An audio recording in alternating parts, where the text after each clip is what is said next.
The pain of staying the same, the pain of never changing, of never growing, of never stretching, of never reaching out beyond what you have been doing all your life, the pain of staying the same. So what has brought me today? What has brought me today is not to be your friend, not to encourage you, not, but I've come to shake some tables, because it seems some of us have been quite comfortable for a very long time. And guess what? It's not even comfort. I think we should name it a different name. I think I should be able to give it a different name. So give me 2 days, 3 days, I'll come back with a different name, because the comfort zone is actually not comfortable. It's not comfortable, because we all long for something bigger, something better. You can't tell me, by the virtue of the fact that you have grown to where you are right now, you see people that are earning more than you. You see people that are operating businesses that you could have operated. You see people that could have been, it could be in a marriage, that could have been, like, you see what could have been, you know. Because God has set the precedents. God has given us examples. And today I'm just diving in. I'm not even saying hello to you. Like, God has given us examples of what our lives can be. That if you can see another human being do it, then you have to know that, Bahati, I can do it as well. I can actually attempt it. I can actually do it because so and so has done it. Like, he has given us numerous, like several examples of people that have gone again ahead of us, of people that are living out the kind of lives that we would want to live, the kind of lifestyles, the kind of happiness, the kind of joy, with the kind of money, with the kind of a prayer life, with the kind of spiritual walk, with the kind of whatever it is, with the kind of weight that you long for, with the kind whatever it is. And we are all on this journey. So if you have not joined me for 100 days of becoming, I don't know what you're doing, but let me tell you, join in, come. Let's grow. It's amazing what is happening in there. It's amazing the things that we get to discuss. Some of these things look normal, but they hit deeper, because now this is an intentional journey. There is no one that has joined me out of coercion or out of, let me just go and see what's happening. Most of the people that have joined 100 days of becoming, it's because they have a longing. It's because they want to become something. It's because they want to be great speakers. We shared intentions, and we're still sharing intentions. Even for those that are still signing up, whoever joins in, they share their intentions, the 3 things that they want to achieve. And some of them will tell you that, you know what, I want to change my marriage. I want to change my personal finance. There is one that is doing it with the husband, and is like, you know what, we want to change our finances as a family. And this is what we have decided to take on as a challenge, the 100 days, and we want to see how far it can take us. So that means you have to have an intention. That means when you set an intention, the next thing that we actually talk about are the obstacles or the hindrances that are hindering you from getting to becoming the person that you want to become. One that manages their personal finance, one that has a happy marriage, one that is making more money, one that is an eloquent, because some people were like, I want to become a public speaker, a good, eloquent, transformational speaker. Others were like, I want to become a coach. I want to launch my coaching business.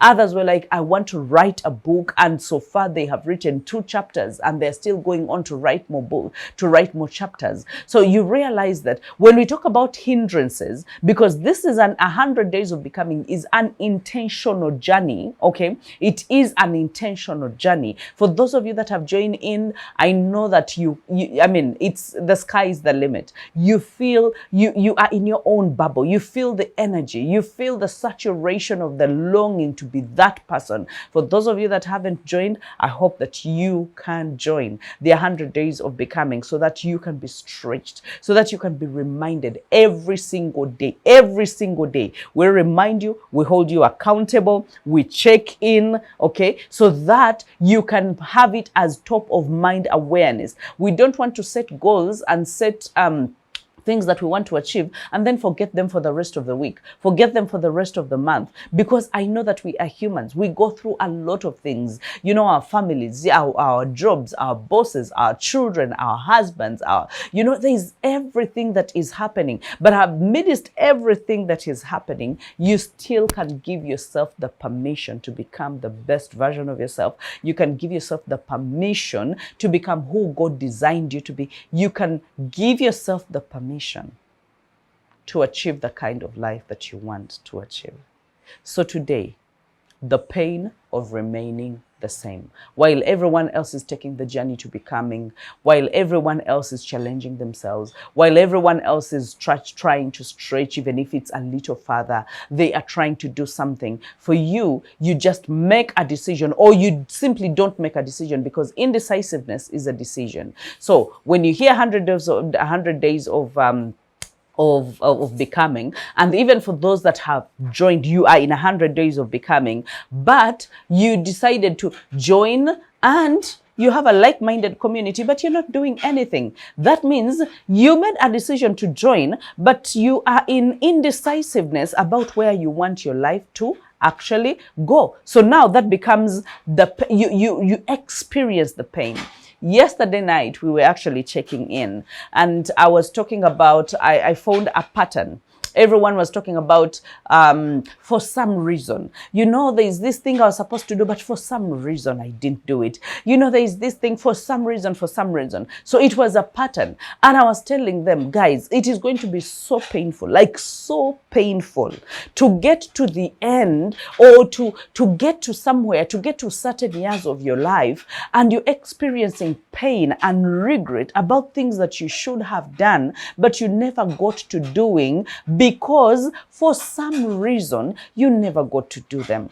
Like, what reason are you going to give? And I was telling the participants in 100 days of becoming, I was telling them, I want you to give me one good reason. Because if you say for some reason, that means there is a reason. Give me one good reason as to why you've not done what you are supposed to do. You didn't pick up that call to make the call. You didn't go to take that your CV. You didn't knock that door to talk to your boss. You didn't turn your spouse and, you know, talk to them and, you know, hold their hands, talk to them. You didn't start a prayer life. You didn't, as in, give me one good reason, let alone 5 or 2 or 3, whatever it is. So you realize that for the most part, it's just laziness. It is just laziness that we never get to become anything.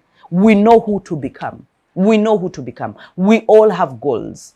Yeah, we know the kind of money that we want. We know the kind of marriage that we want. We know the kind of life that we want, but we never do anything about it. Okay, so you accepting hindrances is costing you everything. It is costing you everything. Let me tell you, it's going to be so painful. 5 years from now, 2 years from now, 1 year from now, whenever there is a natural delay, you know, you will say, you know what, I mean, I didn't have a contribution to that, and you know, it just didn't happen. But whenever there is a delay that you have induced, you realize that you're the only one to blame. That means you are self-sabotaging. You are standing in your own way. Because you can't make a phone call. You're standing in your own way because you can't knock on your boss's door. You're standing in your own way because you can't talk to that girl, tell her that you love her. You're standing in your own way, as in, it is so painful. And I don't want you to go through that pain. So every day you delay your becoming, you are betraying yourself. Just imagine you betraying yourself, you backstabbing yourself, because you're the one that is delaying yourself. Instead of letting anyone else betray you, a sister, a brother, a sibling, or whatever it is, a neighbor, a friend, or whatever it is, you are the one betraying yourself. You know what to do, but you don't do what you know that you're supposed to do.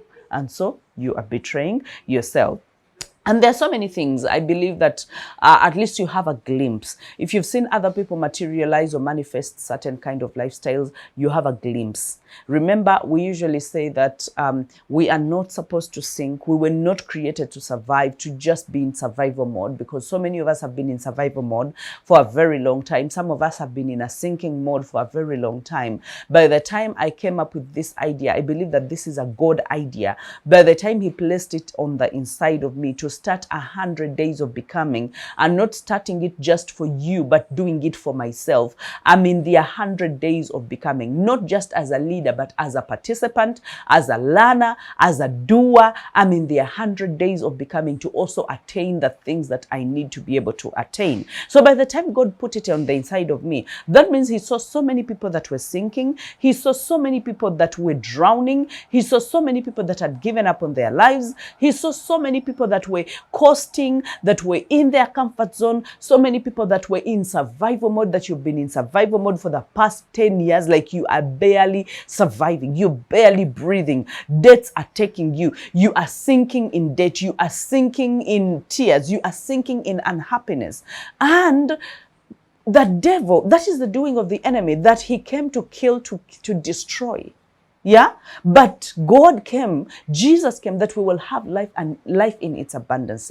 And that is where we want to be able to live, in a thriving mode, in a flourishing mode, that you will be like a tree that was planted by the waterside, that it will bear fruits in its own season, that its leaves will never go dry. Like what part of this don't you understand? I hope that you can understand that this is what God wishes for you, and this is what you should wish for you, because he's not going to choose it for you. You are going to choose it for yourself. The growth that is going to happen, the stretching that is going to happen, the money that you're going to get, whatever it is that you're going to get to, you are going to partner with God. You are going to cooperate with God. He never comes and says, you know what, I'm just going to pick you from one place and just make you sit somewhere. Even when he talks about that he's going to take us from the lowly places, and he will make us sit together with, you know, with the royalty and all that, and he will prepare a table before us. He does not just come and say, you know what, no, just do nothing, just be there coasting in your comfort zone, and then I will come and pick you out, and then I will put you where I want you to be. He says, seek and you shall find, knock and the door shall be opened to you. You have to want it, you have to will it. And I was speaking to the participants of 100 Days of Becoming yesterday, and I told them that where there is a will, there is a way.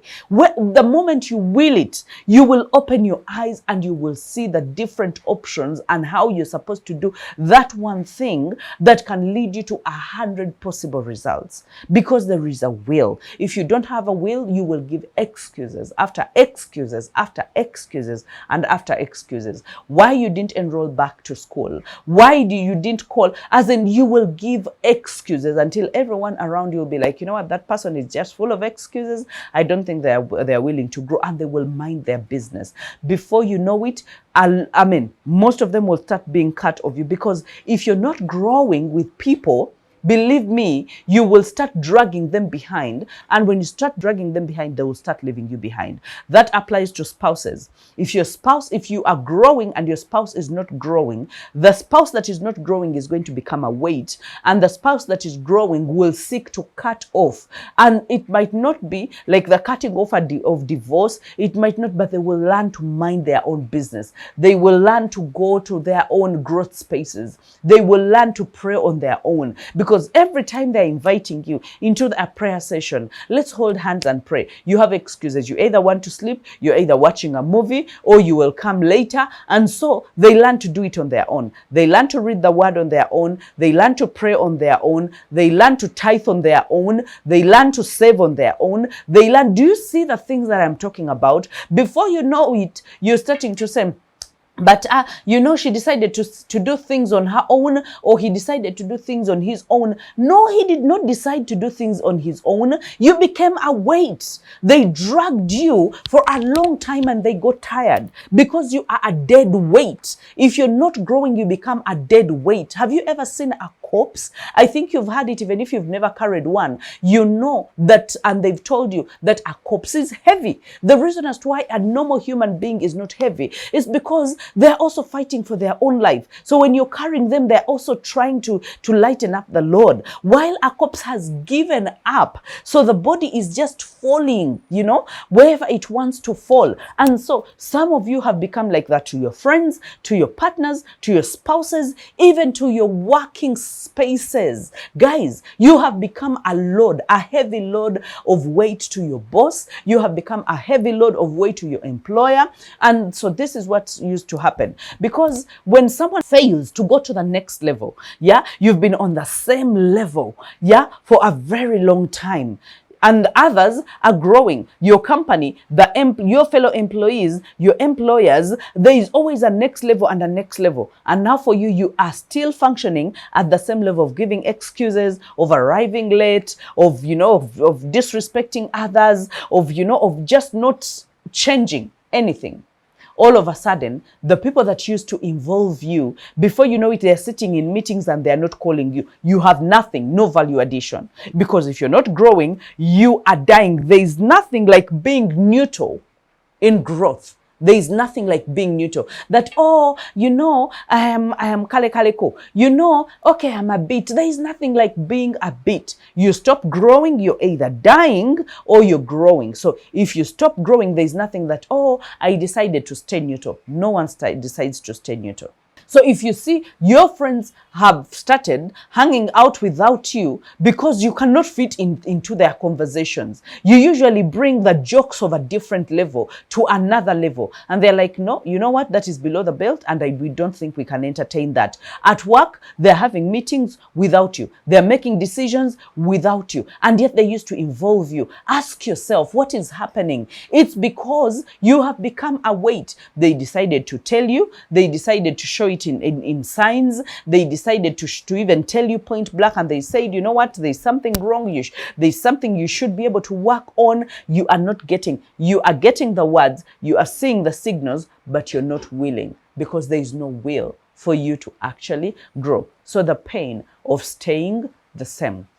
The pain of staying the same in marriage, in work, you know, even with finances, guys, with the rate of inflation, with the economy and how everything is going. When you had 1 million shillings 10 years ago or 15 years ago, that was quite some money. Right now you have 1 million shillings, and in not even 30 minutes, in 20 minutes, not even in 20, like, it's nowhere. So that means if you're still earning the same money you earned 3 years ago, 4 years ago, 5 years ago, you are gnashing, you're fighting for your life, you are sinking and you are surviving. You are not thriving. You are not thriving. So that means, what must you do in order to not be in the same predicament of sinking and surviving in the next 5 years? That means you have to create more streams of income. That means you have to learn how to invest your money so you can be able to earn from that money. You have to multiply that money. And that is what God says in Genesis. I think he gave us the clues of growth in Genesis, so that even if we never read any other book in the Bible, we will know how to grow and how to become better, how to make more money, and how to thrive and to flourish. He says, be fruitful. He says, multiply. He says, and have dominion. That be fruitful. Be fruitful is an identity. Yeah? Multiply is an action. How can I multiply this money? How can I make this marriage better? How can I is a person that is tired of doing the same things over and over again and has decided that, you know what? No, I must break camp. I must break camp. I've been going around this mountain for a very long time. I've been earning this kind of money for a very long time. I've been dealing with this weight for a very long time. I've been in this marriage that is stagnant with disrespect, and we are barely sinking. We are suffocating in this marriage, and we've been running like this for the past 10 years. Now I have to be able to decide and say, I want better. I want better communication. I want better intimacy. I want better everything. So can I be able to make that decision, multiply and dominate?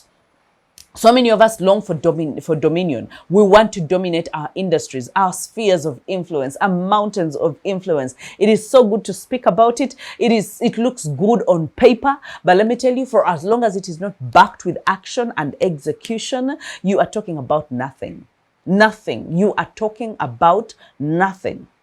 I hope that some of you, by the end of this discussion and this conversation, you will get angry and tired, pissed about the place you have taken so long, rotating, you know?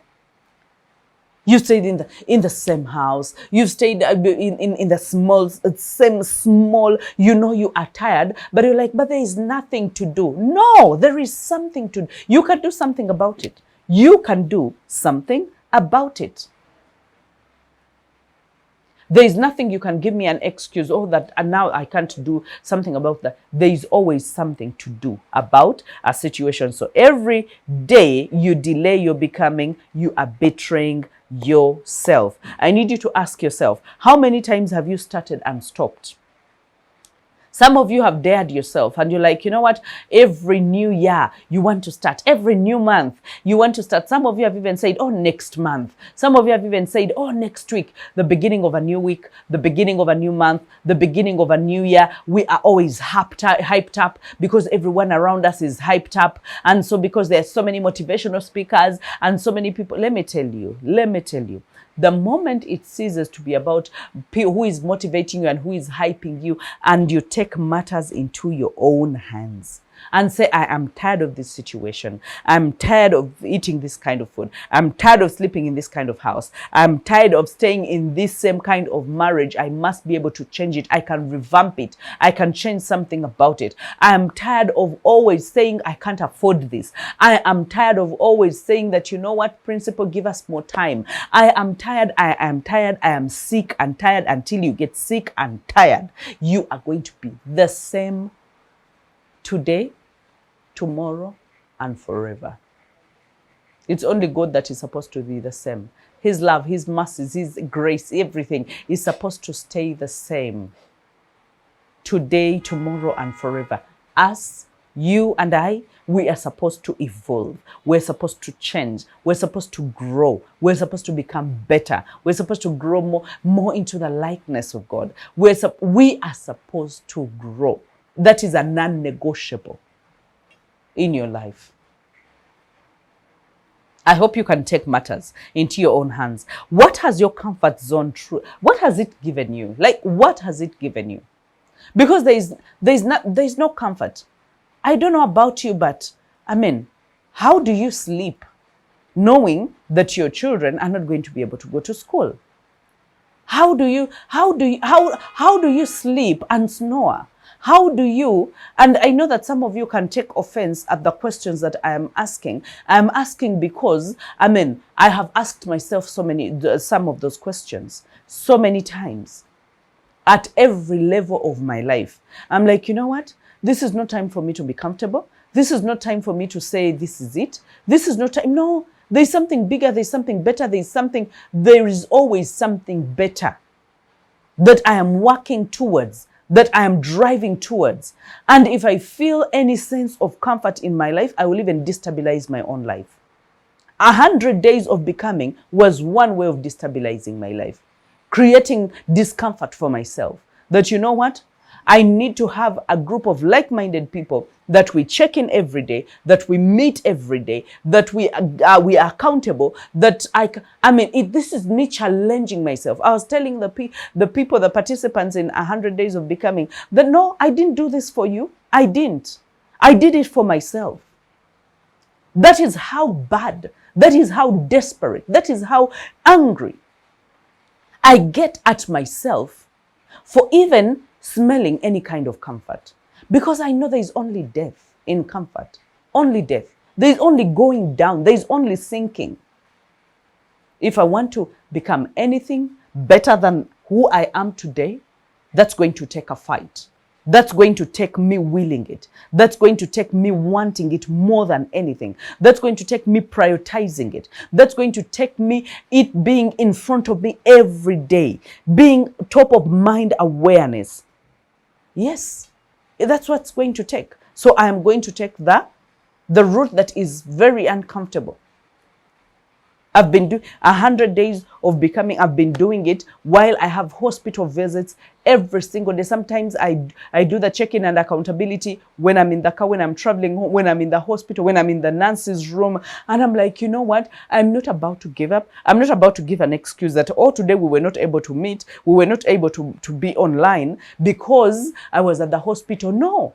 Because I was on my way home. No. The thing is, what are you doing about your situation? About your situation. Who do you want to become? Okay?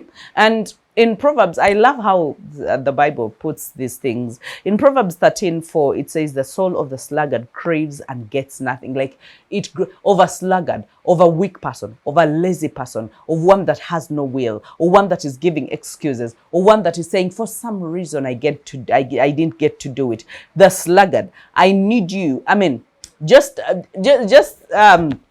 get the name out of the Bible and say, you know what? This is nothing short but I'm just a sluggard. I'm just a sluggard. And if the Bible says that you sluggard, that poverty is going to pounce on you, that means you will not see where it's coming from. You will not know its intensity. It is going to hit you, and it is going to hit you bad. It is going to pounce on you like a vagabond. And here it says that in Proverbs 13:4, I hope that you read your Bible so well, that the soul of a sluggard craves and gets nothing. Craves and gets nothing. You know, when you crave for something and there is nothing, you crave for, I told you of a certain cousin of mine who used to say that, I wish that bulb turned into mandazi. I wish that bulb turned into just imagine, sure, I mean, that's a young person speaking that, but there are older people that stay in the world of fantasy and they have expectations that are very unrealistic. And it's being a sluggard. You crave for something. You crave when you see people driving, when you see people building, when you see people getting jobs, when you see people taking their kids to certain schools, when you see people eating certain foods, when you see people taking vacations, when you see people, as in you see people, you're also a human being, and then you say, but you know, I also long for those things. I also love them. I also would want to live that kind of life. They crave and they get nothing.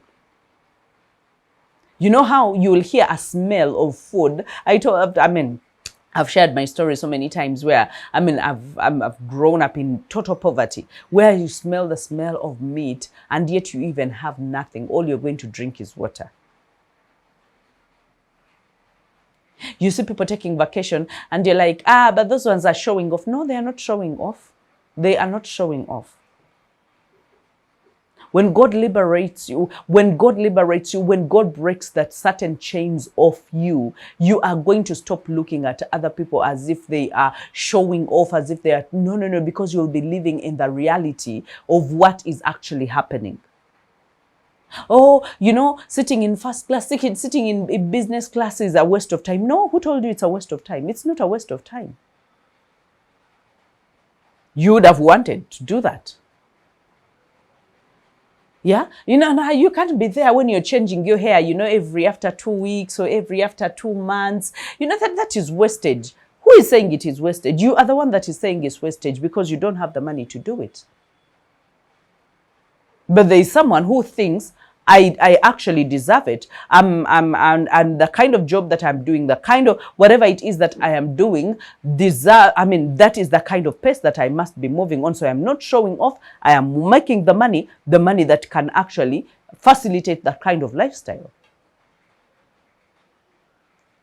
So you realize that when you're in your own journey of becoming, you lose focus about everyone else's business and you focus on your own life and ask yourself, what do I really want? How much do I want to earn? Where do I want to stay? What do I want to eat? What kind of marriage do I want? Where do I want my children to go to school? Yes. What car do I want to drive? How do I want to put on? There is someone in 100 days of becoming that is changing their wardrobe. So yesterday, they took all their clothes to Sanyu Baby's home. All their clothes. And they told them, I mean, I know you don't have adults here, but they told her that whenever they take the children into the community or something like that, they usually have people that actually need these clothes.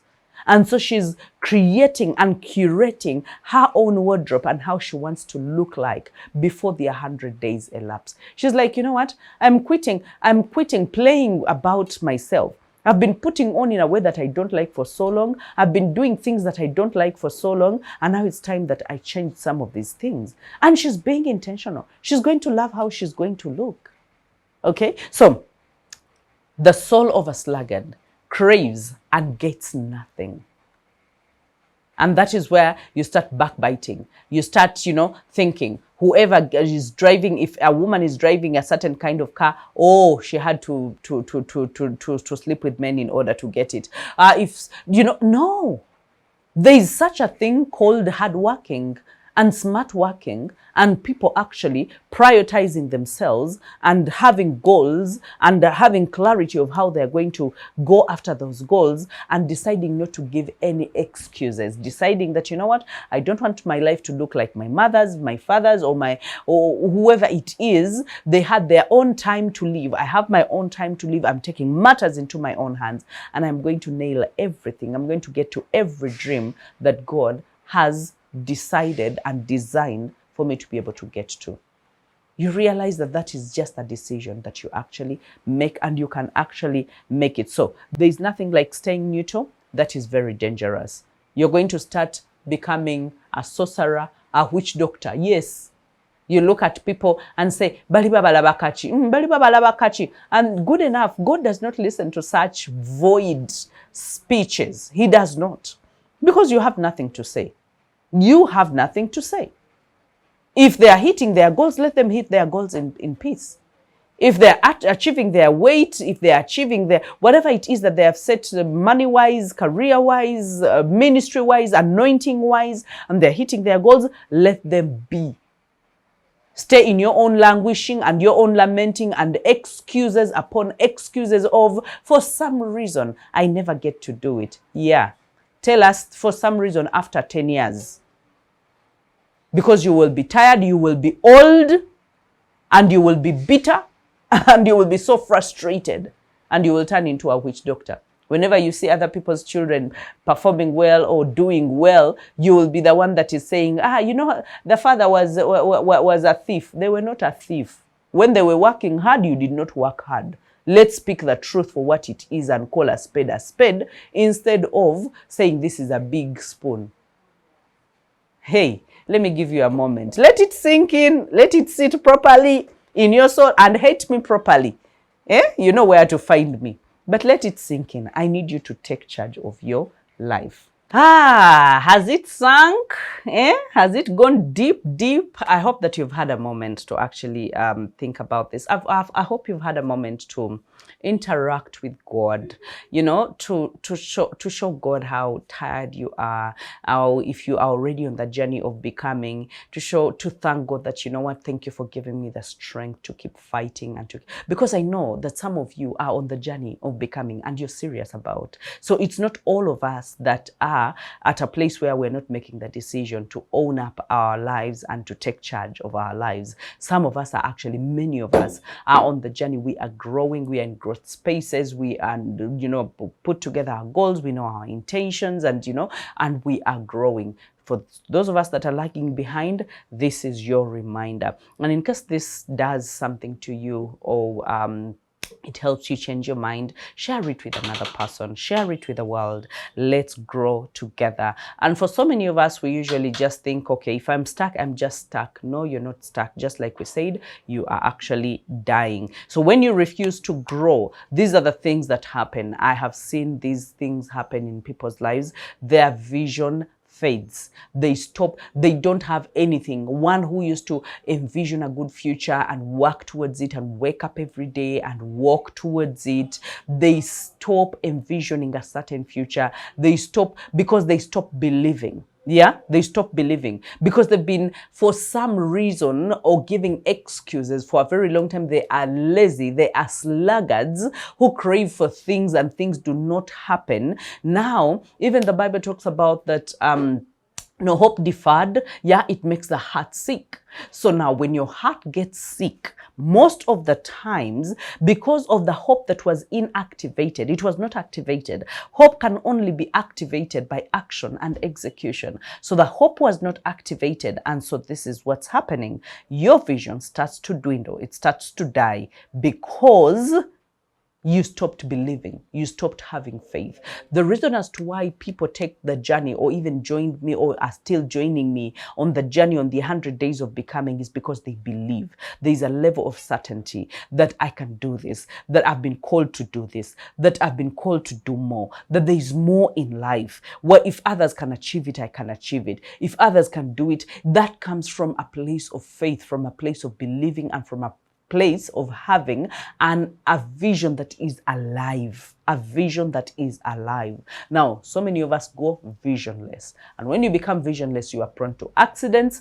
When you are visionless, you are codependent. That means you're only counting on other people's lives and depending on other people's lives. And then when you are visionless, you inhibit your own acceleration. You can't move fast. You can't. Something that you'd have said, oh, I would have written the book, oh, I would have achieved this, oh, I would have made that kind of money, oh, I would have done this. You inhibit your own acceleration, like you cannot move. Just imagine a person that has been, that has been veiled. You tell them to get out or to move out. They are going to move slow. They are going to bump into things and knock them. And then they're just going to be depending on someone should hold my hand and guide me. Is that the kind of life that you want to live for the rest of your life? And this does not matter whether you're a woman, whether you are a housewife, whether you are, whatever it is. Men, women, young, old, take matters into your own hands and start growing and start becoming better. You owe it to yourself, and you can give yourself the permission to be better. So, if you are no longer, or you refuse to grow, that means your vision fades and then your fire dies. Some of us, at some point in our lives, we were fiery. We were going for it. You would say, I know for sure, even for the things that I'm working towards, there's a fire inside of me that won't let me settle. So for every level that I get at, I ignite a different kind of fire, or a different kind of fire is ignited because of the level that I am at, in anticipation for the things that I'm chasing, for the things that I'm going after, for purpose, for anointing, for God to use me more than ever before. There is a fire. Now, the moment you stop growing, that fire starts dying. Do you think, what's the reason as to why people end up in dark places of depression and, and taking their own lives? Why do they end there? The vision has been cut off. There was no growth. The vision got cut off, and now their fire is dead. And all of a sudden, they're like, why am I living? Why am I living? Because with depression or with mental illness, we usually talk about the 4 stages or the 4 phases. And most of the times when I take my clients through the 4 phases, they definitely find, even when I'm at a speaking engagements, they find where exactly they are in their life. And they're like, you know what? I'm at this phase, because we all start healthy. And after starting, we are still normal. We can still contain the stress because God called us to handle stress. So we handle stress and we keep going. We handle another form of stress. We keep going. We are still normal. But for some of us, when stress takes too long or longer than necessary in the body, you start getting into the reactionary. You start, for example, your marriage has been stagnant or has been abusive for a very long time. You've been earning the same money for a very long time, or you've been, whatever it is, but something that is just not adding up, and then the stress is prolonged, you start being reactionary, start speaking to yourself, you start, you start speaking to you're being reactionary, you can't sleep, you even eating becomes a problem, but you're just thinking, but you're not thinking about a way forward. Now, most people at reactionary, you can go to a coach and they can talk to you, and you can talk about the options and what to do and what not to do and stuff like that.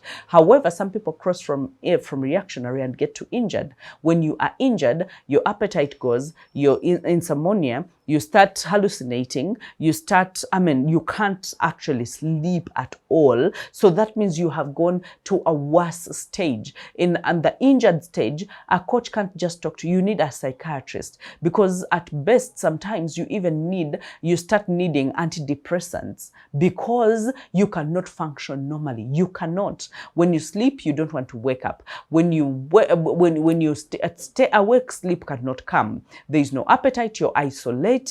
You're no longer enjoying the activities that you used to enjoy. You're not entertaining friends at all. You're cutting off from every kind of friend. I know some of you have gone through these kinds of stress, whether it's about money, whether it's about a heartbreak, whether it's about a relationship, a marriage that is just not working out, a child that is going berserk and going astray. There's so many things that cause us to that bring us to that point.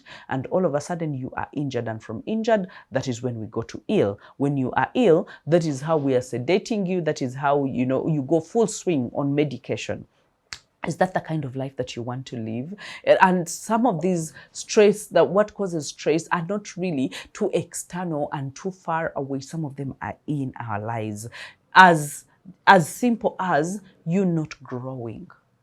It can be a stress while you see other people comparing yourself, and other people are growing, other people are, making it, it can be a slow growth, it can be a slow progress, but at least there is progress in their lives, and you feel like there's no progress in your own life. Your confidence starts to shrink. It takes a hit. The moment you stop growing, the moment you're not becoming anything, you actually lose confidence, and then your relationships start suffering, because then you can't show up like you. You can't show up with the same enthusiasm. You can't show up with the same anticipation. You can't show up with the same excitement about life. You can't show up because your life has been dulled, okay? And the reason as to why it has been dulled, it's the lack of growth or lack of becoming, because you have no goal, you have nothing to look forward to, you have nothing you're working on, you're not executing, you are not busy, you are just lazy, you're just a sluggard who craves for something and then nothing appears. I hope you don't want to be that kind of person.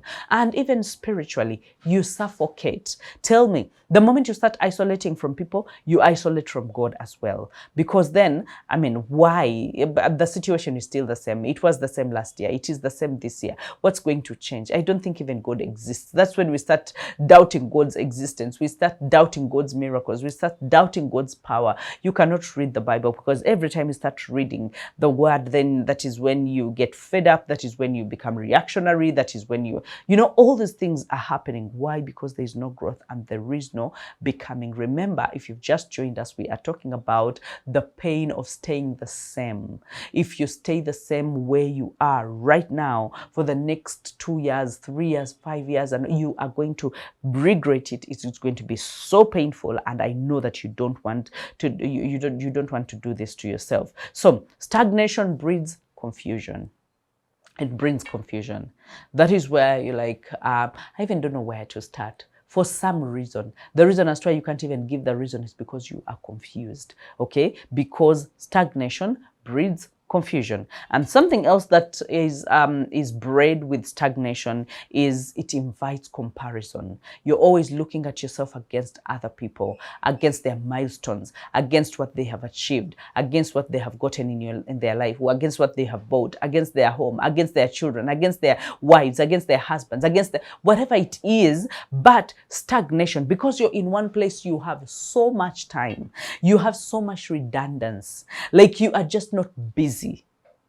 So you see how it breeds confusion, and then it breeds comparison. It invites comparison, and then stagnation kills identity and clarity. You no longer know who you are. You don't know whose you are. You don't know who you belong to. You just don't know who you are. Once you knew who you were, but right now you don't know. You don't know that you are that go-getter. You don't know that you're the apple of the eye, of God's eye. You don't know that you are the chosen. You don't know that you're the holy priesthood. You don't know that your name has been written in the palms of his hands. You cease to know your identity, because the best that you can do is to feel not even like it's a pathetic kind of situation. Because it's stagnation, guys. Stagnation means you're in one place. Stagnation means you're not moving. You're not progressing. Stagnation means you're sinking. Stagnation means there is nothing exciting that is happening in your life. Yeah, it's not even in your life, but even in your mind. So that means your mind, your soul, your body, your everything is cocooned in one place. You are suffocating, you are confused, you are comparing yourself. It's just not a good place for you to be. So you lose your identity because you're stagnant. You don't know who you are anymore. You don't know that you're the tail and not the, I mean, you're the head and not the tail. You don't know that you're going to lend to the nations and you're not going to borrow. You just don't know who you are. Because whenever there is motion, whenever there is action, whenever there is execution, there is always a sense of knowing that this is where I belong. I'm on the right track. I'm on the journey to becoming. You know, you feel a sense of belonging, even to your dreams, to the things that you want to achieve, the anticipation, the enthusiasm. It is all, surrounding you. Okay, so you are paying the price in silent ways, but painful ways. You are paying the price in very silent ways, very subtle ways, but very painful ways. And just ask yourself, the circling around, what has it cost you? I need you to be very honest with yourself. What has it cost you? You've been going in circles around the same job, around the same marriage, around the same relationship, around the same heartbreak, around the same money, around the same everything. Yeah, around the same level of anointing, around the same, you've been circling, okay? What has it cost you? Has it cost you a delayed marriage? Has it cost you missed income? Has it cost you a dull prayer life? Has it brought upon you delay in every area of your life? Has it caused you to settle in toxic relationships and toxic cycles, or toxic jobs and toxic environments? Has it, brought you to a place where no joy in your work anymore? Like there's a lot, you've been drained, energy has been zapped out of you, like there's completely no joy. Remember, I said that some of us are suffering in subtle ways and silent ways, but we are paying the price, and the price is big. The price is painful. Okay, so you cannot just tolerate where you are. You can't. You can't. I know for sure there are seasons that I couldn't tolerate. There are certain seasons of my life that I couldn't just sit and watch. No. When I made that declaration and said, I will never be broken ever again in my life, and I got up and said, I will look for something to do. I will go and work. That was me. That was a door opening that I never thought it would actually open. But you realize it took declaration, and it took me executing, walking to the city and deciding, you know what? No, my life is not going to be like this. Remember the lepers. When they say that, you know what? If we stay where we are going to die. Like we are going to die because we don't have food. Yes, we have the bells. Yes, they've isolated us, but the whole country is facing this. So if we stay where we are going to die. Chances are if we go, it's possible that we might die. But what are the chances that if we do not die, that we can actually get something to eat in the city? And all of a sudden, they decided to be stubborn. Life is about being stubborn. And they decided that we are going to march into the city. And all of a sudden they're marching into the city. Remember, they have the bells, and the people that were in the camp, an army that was in the camp, and they had, they had food, they had whatever they needed. They felt like a very huge army was coming to attack because of the bells on the lepers. And all of a sudden, they left the food behind, and they left everything behind, and they ran for their own life. And the lepers got there and actually got food. Just imagine if they had just decided to say, you know what, let's stay and just, it is too dangerous to go out there. Let me tell you, everything is a risk. Wanting to create a business is a risk. Yeah. Wanting to speak in public and be eloquent and transform lives is a risk. Everything that you want to do, becoming a coach, is a risk.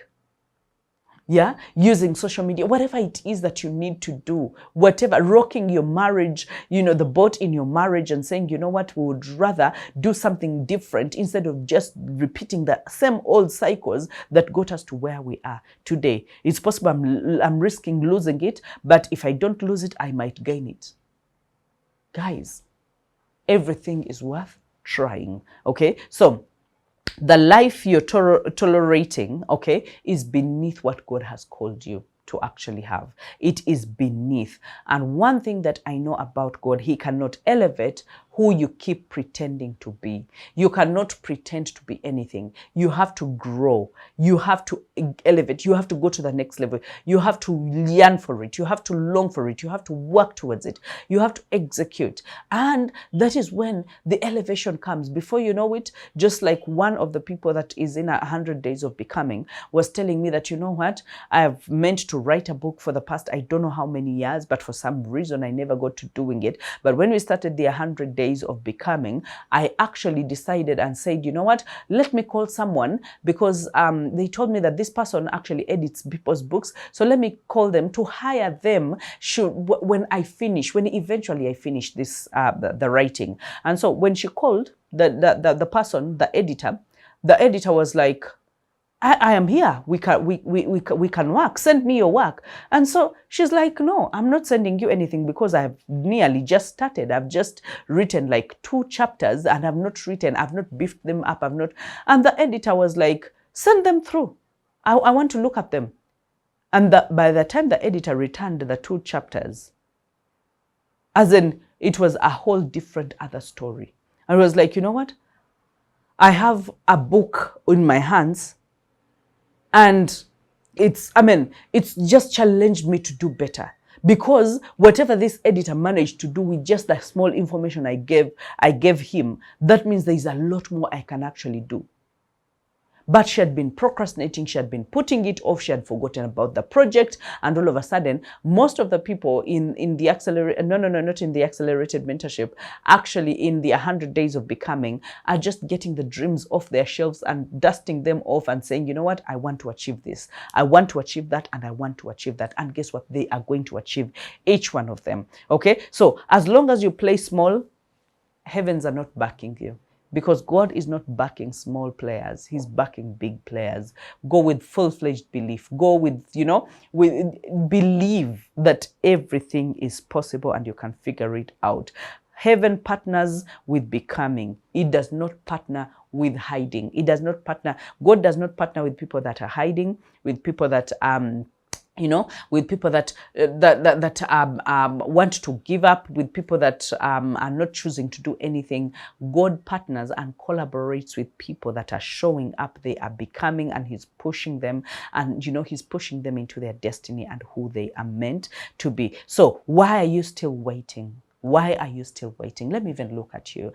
Why are you still waiting for permission, for anyone to give you permission to become what God already declared that you would become, that you would be rich, that you would lend to nations, that you are the first and not the last, that you're the apple of his eye, that whatever it is that God has declared, why are you still waiting for anyone to give you permission to become that?